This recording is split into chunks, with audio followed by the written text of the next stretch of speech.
রাজা রামমোহন রায় যিনি সারা পৃথিবীতে ছিল সতীদাহ প্রথা নিবারণ। সতীদাহ প্রথাটা কি সবাই জানেন নিশ্চয়ই। জোর করে পুরুষের একাধিক বিবাহে মহিলাদের যখন পুরুষদের মৃত্যু হতো সহমরণে জোর করে সেই সমস্ত ছোট্ট ছোট্ট বাচ্চা বাচ্চা বধূদের পুড়িয়ে মারার চক্রান্ত বা পুড়িয়ে মারা হতো। চারিদিকে নদীর দুই পাড়ে দেখা যেত জ্বলন্ত চিতা জ্বলছে প্রত্যেকটা দিন, প্রত্যেক মহিলাদের সহমরণে যাওয়ার চিতা। রামমোহন গর্জে উঠলেন। তিনি ভাবলেন এই ধরনের মর্মান্তিক পিশাচী ব্যবস্থা এক্ষুনি রদ করতে হবে। সব থেকে তিনি আরো বিচলিত হলেন। কখন সময়ে তিনি হলেন তার বৌদি অলকা মঞ্জুরি। তার দাদার মৃত্যুর পর অলকা মঞ্জুরিকে জোর করে পুড়িয়ে মারা হয়েছিল। রামমোহন আর থাকতে পারলেন না। যিনি বক্তব্য রাখবেন আমাদের হুগলি জেলা পরিষদের শিক্ষা কর্মদক্ষ, মেন্টর এবং সাহিত্যিক, বিদ্যুৎসাহী সেই আমাদের নেতা আপনাদের কাছে বক্তব্য রাখবেন। আপনারা খুব সুন্দর বক্তব্য রেখেছেন। কেন আজ আমরা এখানে এসেছি, কেন এখানে আমাদের পঞ্চায়েত সমিতির সভাপতি শম্পা ম্যাডাম থেকে আরম্ভ করে আমাদের মিন্টুদা সহসভাপতি থেকে আরম্ভ করে হায়দার আছে, আমাদের মেন্টর আছে, আমাদের সকলরা দেখি সিনিয়র আছে, বাচ্চা থেকে আরম্ভ করে আমার সাথে ইকবাল মুজিবর সহ অনেকেই এসেছেন। এখানে আমাদের অর্ণব বক্তব্য রেখে গেছে, আশিস আছে, ও বক্তব্যরা সুন্দর বক্তব্য রাখে।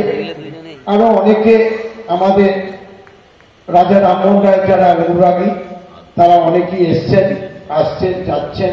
আমরা সেই 10টা থেকে আমরা কর্মসূচি পালন করছি।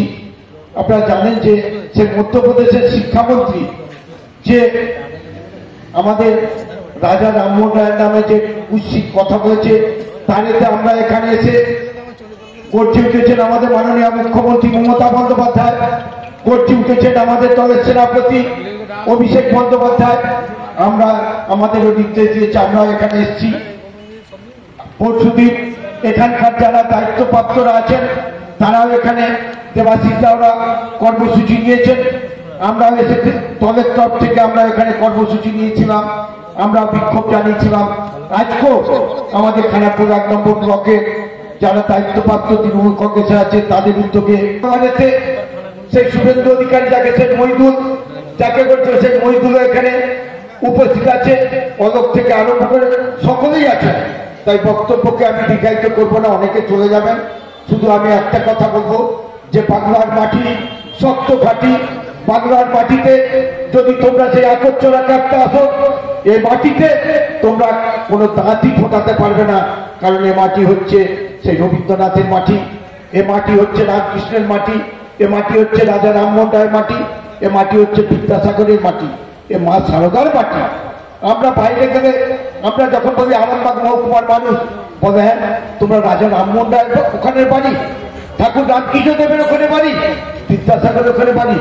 আর অনেকে বক্তব্যের মধ্যে বলেছে যে ওদের পরিচয় তো সবাই জানে, যারা সেই বিদ্যাসাগরের মূর্তি ভাবে, যারা রবীন্দ্রনাথকে সেই পাঠ্যপুস্তক থেকে তারা উত্তরপ্রদেশে তুলে দেয়, তাদের কাছে কি আশা করবে যে আমাদের আপনারা জানেন যে এসআর হচ্ছে, আপনারা জানেন যে নিয়ম ছিল আমাদের আম্বেদকর যে সংবিধান রচনা করেছিল, নিয়ম ছিল যে প্রধানমন্ত্রী থাকবেন